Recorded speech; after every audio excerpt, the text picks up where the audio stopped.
Hello नमस्कार। क्या 1947 में सरदार पटेल की बात मान ली गई होती तो पहलगाम हमला जो है वो नहीं हुआ होता?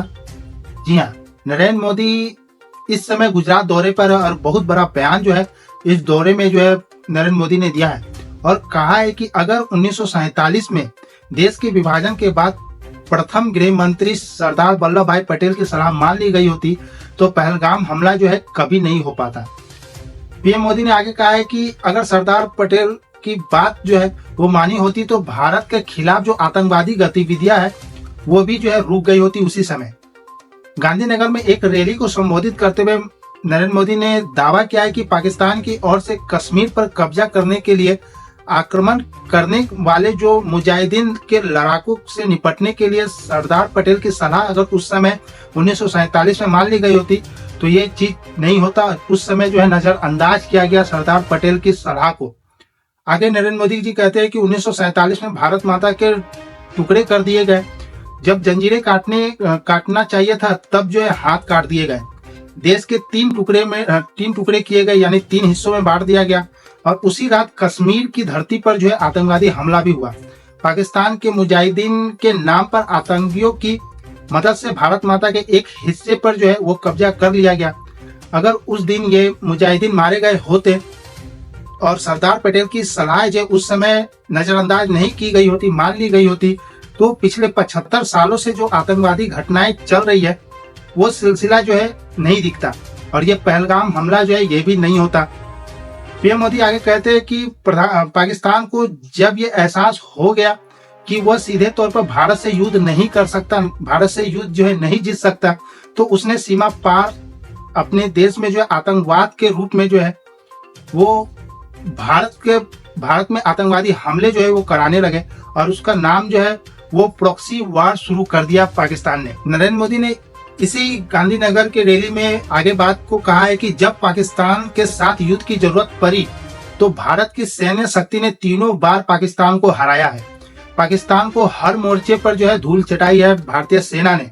पाकिस्तान को समझ में आ गया था कि वह सीधे तौर पर जो है भारत से युद्ध नहीं जीत सकता और पाकिस्तान ने भारत के खिलाफ जो है प्रॉक्सी वार जो है वो शुरू कर दिया। पाकिस्तान को जब भी जहां मौका मिला उन्होंने भारत पर जो है हमला किया और हम इसे बर्दाश्त करते रहे। ऑपरेशन सिंदूर का जिक्र करते हुए मोदी साहब ने आगे कहा है कि भारत बहादुरी की भूमि है और उन्होंने जोर देकर के कहा है कि आतंकवादी हमलों को अब जो है प्रॉक्सी वार नहीं कहा जा सकता क्योंकि ये पाकिस्तान की सोची समझी युद्ध रणनीति है। पीएम मोदी ने कहा कि 6 मई की रात को जो लोग मारे गए पाकिस्तान में उन जनाजों को जो स्टेट ऑनर दिया गया, उसके ताबूतों पर जो है पाकिस्तानी झंडे लगाए गए और साथ में वहां की सेना द्वारा जो है उनको सैल्यूट किया गया। ये सिद्ध करता है कि पाकिस्तानी गतिविधियां प्रॉक्सी वार नहीं है, ये पाकिस्तान की सोची समझी रणनीति है। यानी पाकिस्तान में जो भी आतंकवादी गतिविधियां होती है वो प्रॉक्सी वार नहीं माना जाएगा, ऐसा प्रधानमंत्री जी का कहना है। और ये पाकिस्तान की सोची समझी युद्ध रणनीति है कि वो आतंकवाद के तहत जो है भारत पे बार बार हमला कर रहे हैं और ये युद्ध रणनीति है पाकिस्तान का।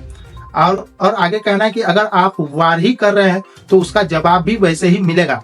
तो सीधा साफ साफ कहना है प्रधानमंत्री नरेंद्र मोदी जी का कि अब आगे से पाकिस्तान किसी भी प्रकार का आतंकवादी हमला, किसी भी प्रकार का वार करता है तो ये एक्ट ऑफ वार जो है वो माना जाएगा, प्रॉक्सी वार नहीं माना जाएगा। तो सीधा साफ मैसेज पाकिस्तान को और वहां के जितने भी आतंकवादी संगठन हैं सबको जो नरेंद्र मोदी जी ने गांधीनगर के रैली में जो है कहा है। तो इसमें आपकी क्या राय है? क्या 1947 में सरदार पटेल की बात मान ली गई होती तो पहलगाम हमला नहीं होता? क्या आतंकवाद की शुरुआत वहीं से शुरू हुई? कमेंट करके जरूर बताएं। बाकी आपकी क्या राय है नरेंद्र मोदी जी के बयानों पर? कमेंट करके जरूर बताएं। और उस समय कौन से ऐसे बड़े नेता थे जो भारत के पहले गृह मंत्री सरदार वल्लभ भाई पटेल की बात को जो है नजरअंदाज किए होंगे? आप लोग कमेंट करके जरूर बताएं। बाकी और अपडेट जानने के लिए आप हमारे साथ जुड़े, वीडियो को लाइक करें, शेयर करें, चैनल को सब्सक्राइब करना ना भूलें। धन्यवाद।